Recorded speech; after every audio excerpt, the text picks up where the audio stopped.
Tal, compañeros, voy a hacer este pequeño videotutorial o presentación con el objetivo pues, de que tenga un reforzamiento para la hora de para realizar este muestreo, ¿verdad? Sobre todo con el personal nuevo. Entonces, aquí en este caso, pues vamos a compartirles también el videotutorial y la presentación, ¿verdad? Entonces, este trabajo se llama muestreo de frutos para análisis de disturbios fisiológicos asociados con sequía, ¿verdad? Y estrés hídrico más que todo, y sirven justamente para ajuste de cosecha y para tener, de cierto modo, un registro, ¿verdad? De los daños que podemos encontrar en la futura cosecha y entender un poquito más de cómo eh, afecta, ¿verdad? Algunas inclemencias climáticas al cultivo del café.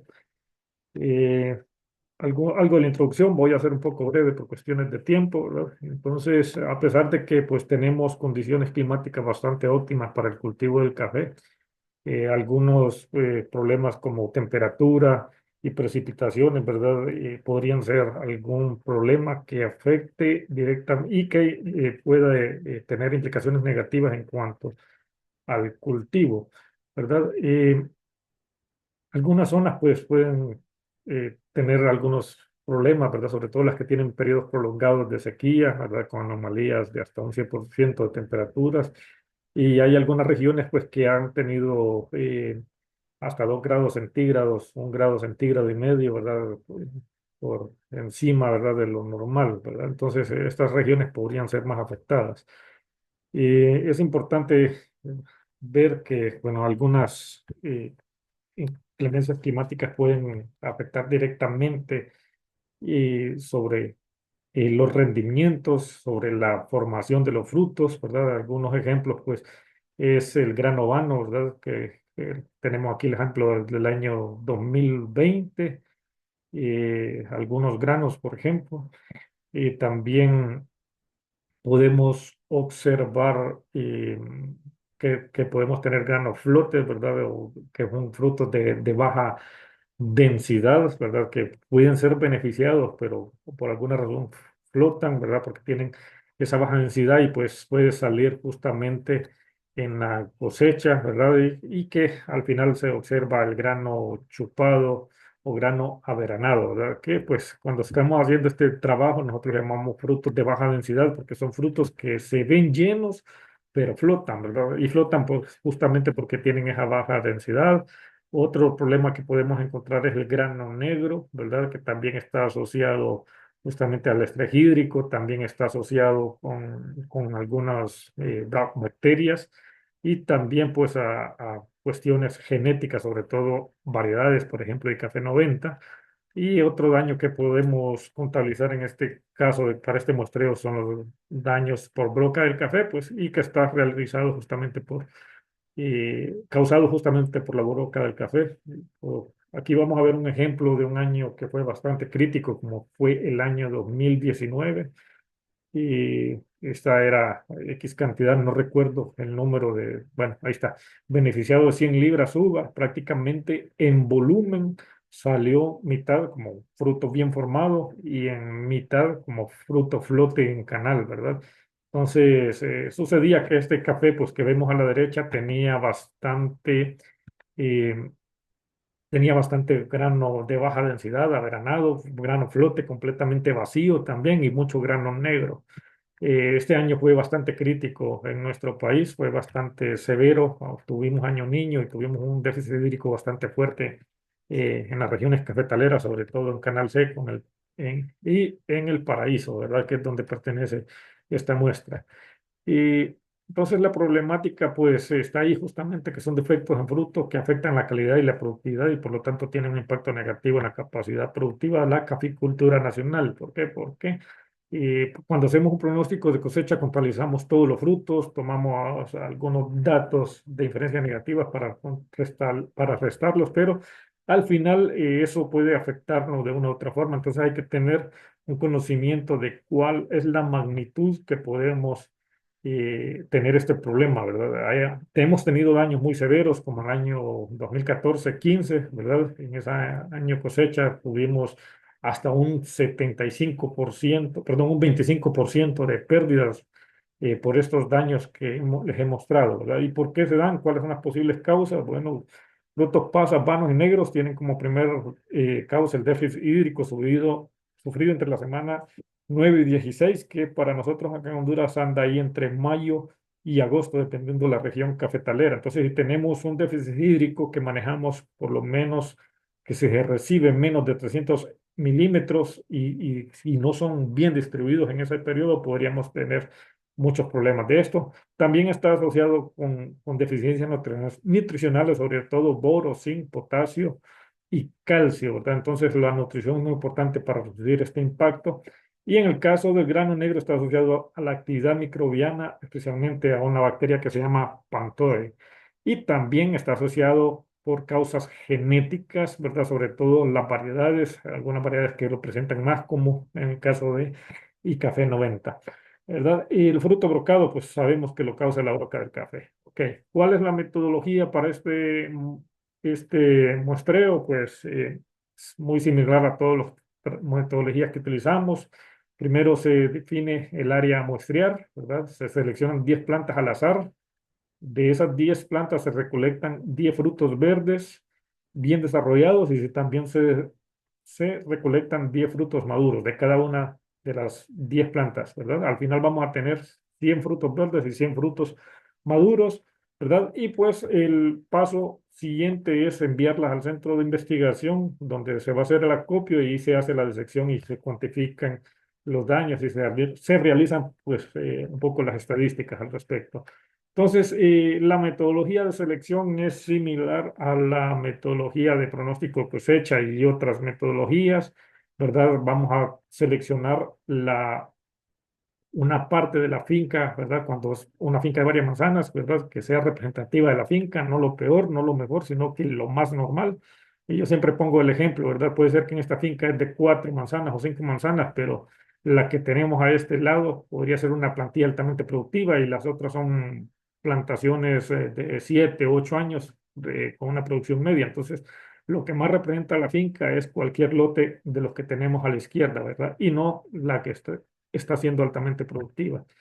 La selección de las plantas es dentro del lote, ¿verdad? Así como se hizo el pronóstico de cosecha, lotes específicos. Aquí mencionaba, por ejemplo, la vez pasada que si la finca está a pleno sol, no se debe muestrear una planta que está, y si hay un árbol de sombra acá, con sombra pesada, no se debe muestrear fincas que están debajo de ese árbol porque no cuenta con las características eh, similares o representativas del resto del lote, ¿verdad? Igual, la viceversa, puede ser que la finca tenga sombra, un 90% distribuida en todo el lote, pero acá por esta esquina esté a pleno sol. Entonces, lo ideal es no muestrear plantas de esa esquina, sino que solo plantas que está donde la finca o donde la sombra, perdón, está bien distribuida. Tipos de muestras, ya lo mencioné, 10 son muestras maduras y muestras verdes, entonces serían 10 frutos maduros por planta o 100 frutos por parcela y 10 frutos verdes por planta o 100 frutos por parcela. Si no hay maduros, en este caso se deberá recolectar 2 muestras verdes, los más desarrollados, ¿verdad? Y deben ir etiquetadas, ¿verdad? Tal como aparece en la etiqueta de identificación, ¿verdad? Entonces, cada una de las muestras deben ir identificadas, no simplemente una o las dos amarradas, sino que cada una de las muestras debe ir identificada de esa forma.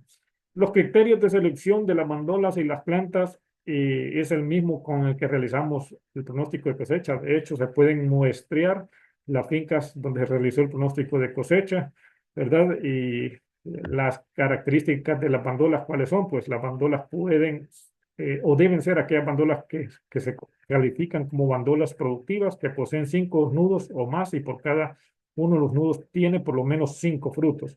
Y las plantas seleccionadas deben poseer mínimo 11 bandolas productivas, ¿verdad? Es prácticamente el mismo criterio que ya veníamos hablando, ¿verdad? En el pronóstico de cosecha, que les voy a compartir el link del video de pronóstico de cosecha por si lo necesitan, pero deberían de manejarlo ya. todo, ¿verdad? Entonces, ahí pues vamos a pasar rápidamente esto porque ya todos lo manejan. Ya todos lo manejan en este caso y podemos encontrar diferentes escenarios idénticos a las fincas cuando se hicieron el pronóstico de cosecha, ¿verdad? Esos criterios ya los debemos de manejar todos, ¿verdad? Las bandolas igualmente, las bandolas deben de tener por lo menos 5 nudos y se debe escoger una de todas esas opciones que tenemos acá presente en este caso. ¿Verdad? Entonces, cuando hay una bandola principal, pues se puede seleccionar la punta ya con tal que tenga los 5 nudos productivos y en cada nudo productivo tenga por lo menos 5 frutos de igual forma. Las plantillas, recordemos que no aplican para el muestreo, ¿verdad? Sobre todo cuando no han entrado a producción, porque generalmente su producción es muy baja, entonces en ese caso no.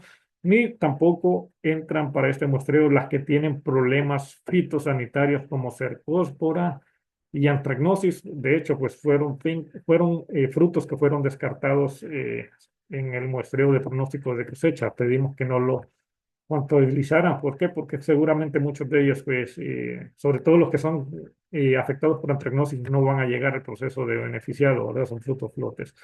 Este criterio ya lo discutimos. Cuando hay plantas con dos ejes, pues se toma como una sola unidad productiva, ¿verdad?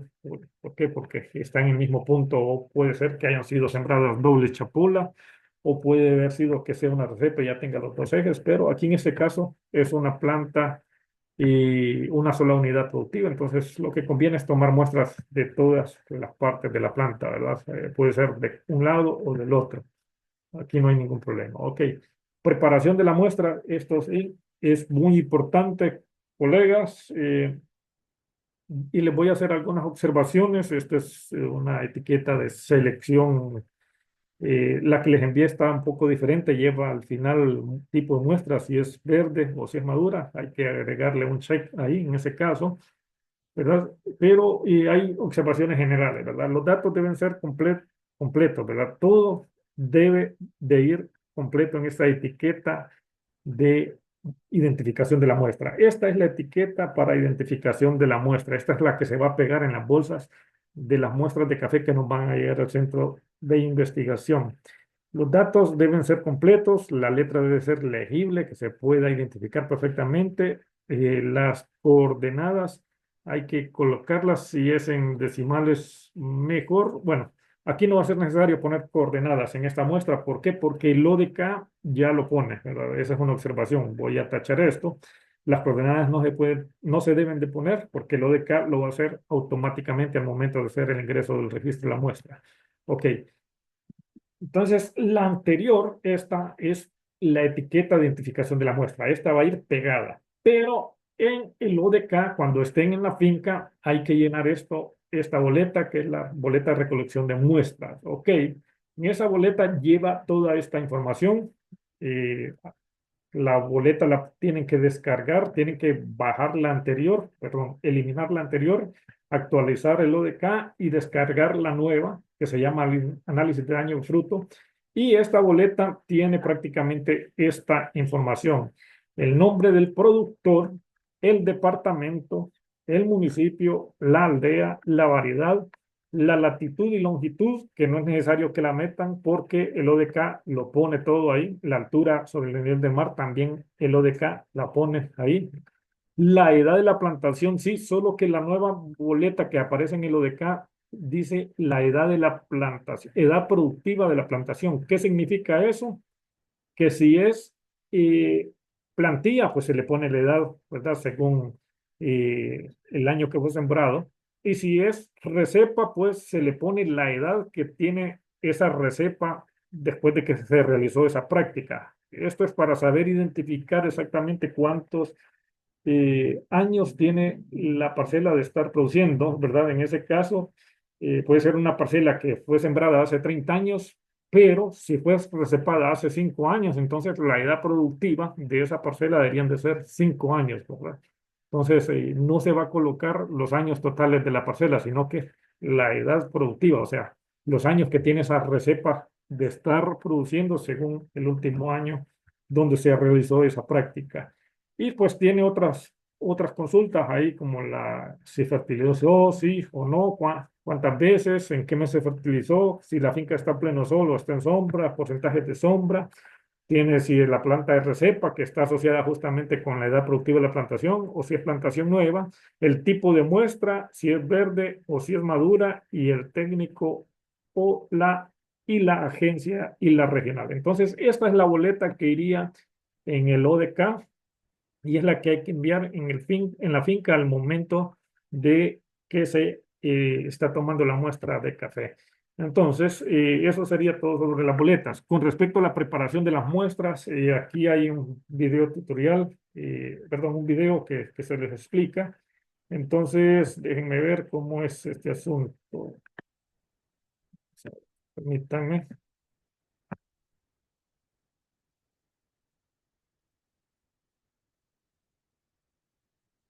permítanme, quiero ver esto.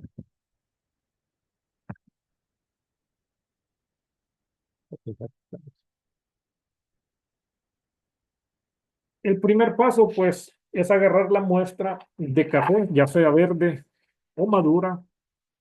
Eh, Hay que haber conseguido papel o bolsas de papel de este tipo, idóneo. ¿Por qué? Porque se mantiene más la muestra, ¿verdad? Se mantiene más, ya sea madura, que es la que más problemas da porque se fermenta rápido. Entonces, si se pone en plástico, pues como que la fermentación se acelera, si se pone en plástico directamente. Acá en este caso, una vez que ya se echa el café en la bolsa de papel, y esa bolsa se echa en una bolsa de plástico. Una vez que se utiliza la bolsa de plástico, perdón, se mete en la primera bolsa de plástico, se le puede hacer un nudo o se le pone un masking tape como está haciendo el compañero ahí, pero lo ideal es que vaya bien sellada, puede ser un nudo. Allí sobre esa bolsa se debe colocar la etiqueta de identificación de la muestra, que es la que se va a llenar a mano ahí, que se les envió en PDF. Una vez que se le ha pegado, se echa en una bolsa, en la otra bolsa de plástico y se sella, se le hace un nudo o se sella de esa forma, como la vemos ahí. Entonces, eso nos garantiza de que la muestra llegue en perfecto estado y que no se nos moje con los exudados del café cuando está maduro sobre todo, porque muchas veces ocurre que encima de la bolsa de papel, ahí se coloca la etiqueta de identificación y luego se echan las dos bolsas plásticas y cuando llega por acá, pues ya llega completamente deshecha, no legible y la información se ha completado completamente, se ha perdido completamente y es una muestra que no se puede procesar porque lógicamente no se sabe de qué lugar es, que no sirve de nada los datos, ¿ok? Entonces, esto es lo que hay que evitar, sobre todo, boleta de información perdida porque va adherida a la bolsa de papel, lo que les estaba hablando. Aquí tenemos un claro ejemplo, aquí no se puede leer prácticamente nada, ya se ha perdido por completo. A veces las boletas llevan información incompleta y no podemos llenar alguna información que debe de ir en la boleta de identificación. La que vemos en la imagen es una de la cosecha 17-18, ¿verdad? La que se envió para este año es una nueva, ¿verdad? Lleva otra información. Pero en este caso, aquí lo importante es mencionar que la boleta tiene que ir completamente llena, la etiqueta de identificación completamente llena para pues tener toda la información necesaria.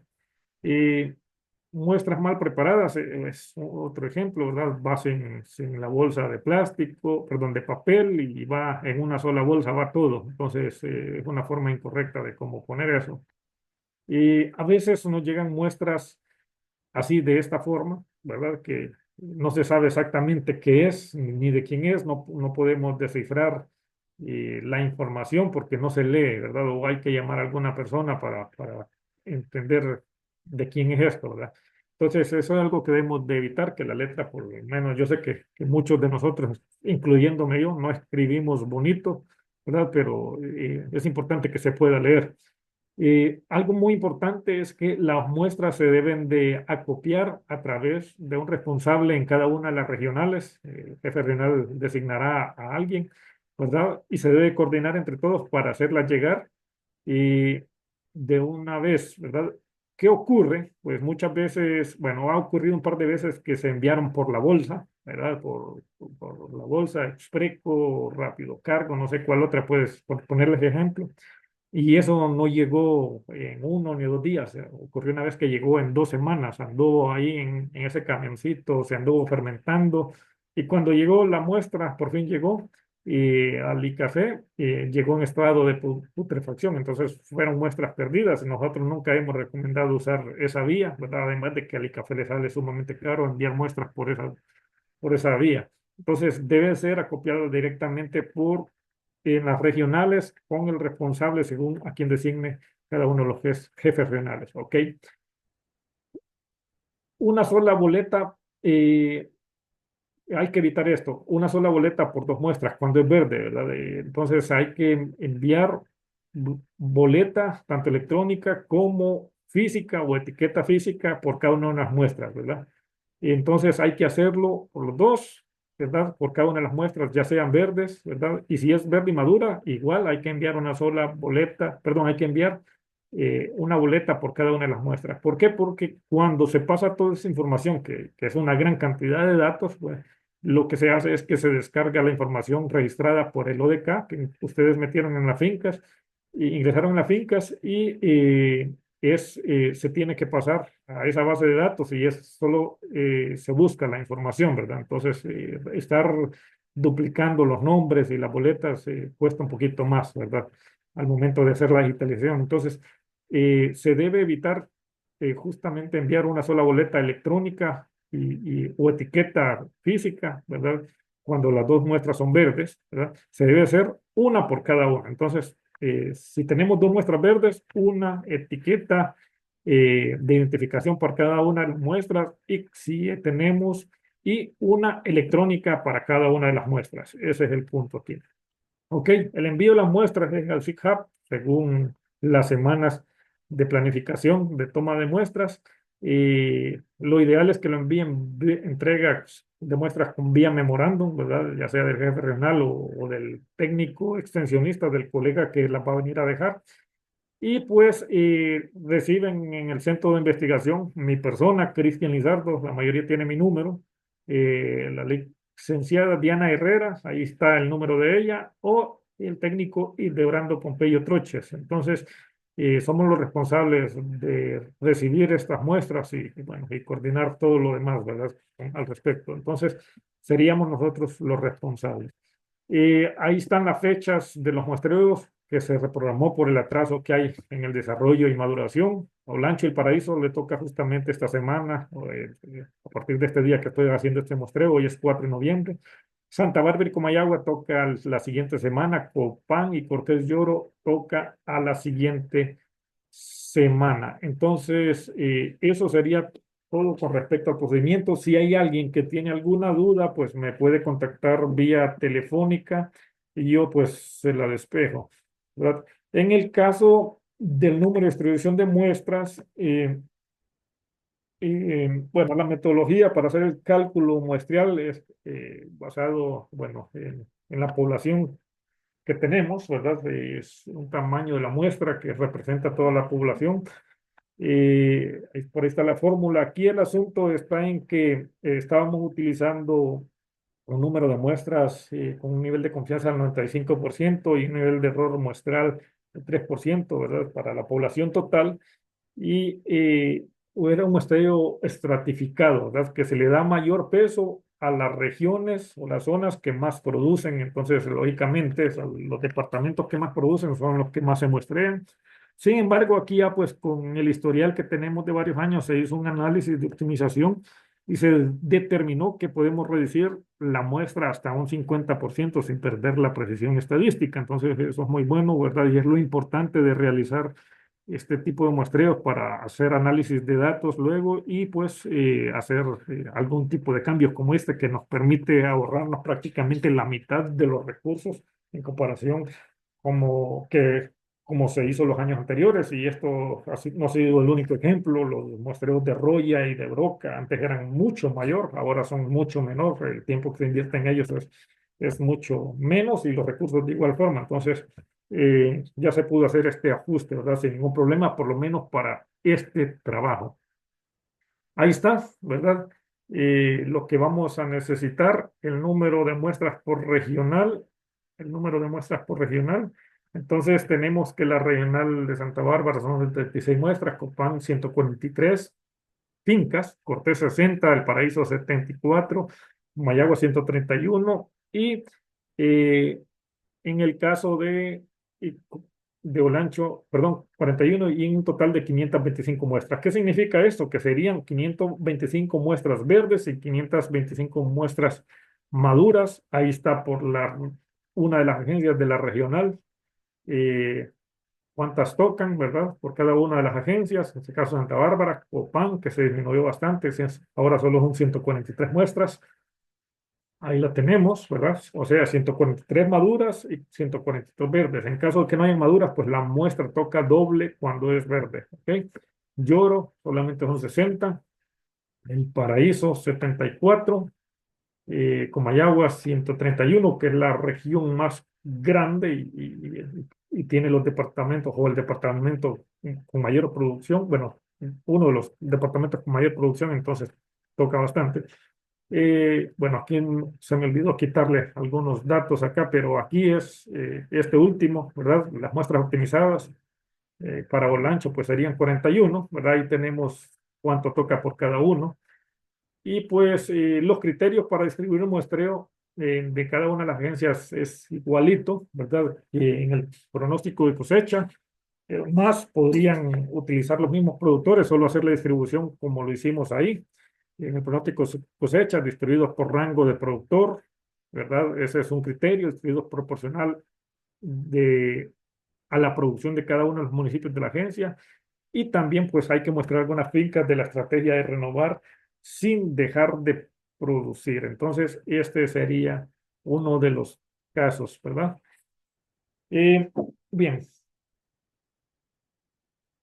aquí, compañeros, está pues el mismo ejemplo que les puse, solo que ya es la mitad del número de las muestras asignadas para pronóstico de cosecha. Perdón, aquí dice 33 todavía, pero eh, son 17, ¿verdad? Lógicamente no cuadra exactamente el 50% porque hay algunos datos que se redondean. Pero, por ejemplo, aquí tenemos que productor pequeño para esta zona, pues hay que mostrar el 52%, medianos, o sea, entre 200.000 quintales, 32%, y grandes, solo el 15%. Entonces, la distribución debería ser así. De las 17 muestras, 9 serían para productor pequeño, de las 17 muestras, 6 para productor mediano, y de las 17 muestras, solamente 2 para productor grande que produce más de 2 quintales, ¿verdad? Eso sería un primer criterio de distribución de las muestras.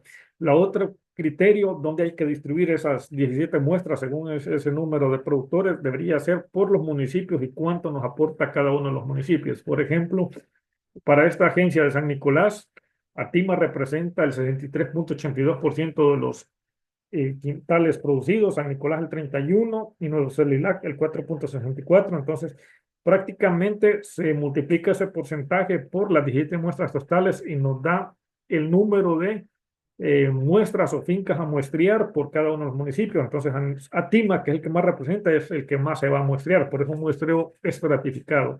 San Nicolás 5 y Nuevo Celilac 1. Entonces, esa sería la distribución. Cada uno de ustedes maneja sus datos. Es exactamente como hicimos en el caso de las pronóstico de cosecha que realizamos hace poco. Entonces, esa sería la distribución para esta agencia de San Nicolás. Ok, lo otro es la asignación de fincas de la estrategia renovar sin dejar de producir. Entonces, prácticamente son las mismas que muestrearon, bueno, dividido entre dos para pronóstico de cosecha. Entonces, eso es proporcional a lo que tenemos intervenido entre el año 2022 y 2023, que son fincas que están produciendo. Las que fueron intervenidas este año, prácticamente esas fincas disminuyeron mucho su cosecha y no pueden ser consideradas como parcelas a muestrear, ¿verdad? Entonces, eso es directamente proporcional. En el caso de San Nicolás, ¿verdad? Que tiene 1.533 manzanas, ¿verdad? en un total de 1.533 manzanas y un total de producción a 9.812 manzanas. Entonces, esas 1.533 manzanas de la estrategia de renovar sin producir representan el 15,62% de las fincas. Entonces, ese 15,62 lo multiplicamos por las diferentes fincas del muestreo, lo dividimos entre 100 y nos da el número de fincas de la estrategia de renovar sin de producir a muestrear, en este caso 2,65 y este sería nuestro valor. Entonces, con todo lo que se calculó para esta zona de San Nicolás, entonces es que hay que hacer la distribución en los diferentes departamentos que componen la agencia. Entonces, esta sería la forma. Ok, fue un poco a la carrera, pero entiendo que la mayoría ya conoce la metodología, ¿verdad? Y mucho se comparte o se replica de los otros tipos de muestreos. Si hay algún colega que tenga alguna consulta, pues estaré pendiente para despejarla. Pueden llamarme a mi teléfono, ¿verdad? En el caso para coordinar la recepción de las muestras, pueden llamar a Diana Herrera o a Brandon Troches. Ahí están los números en la presentación, ¿verdad? Entonces, cualquier consulta, estoy disponible. Pueden contactarme directamente por WhatsApp. Saludos.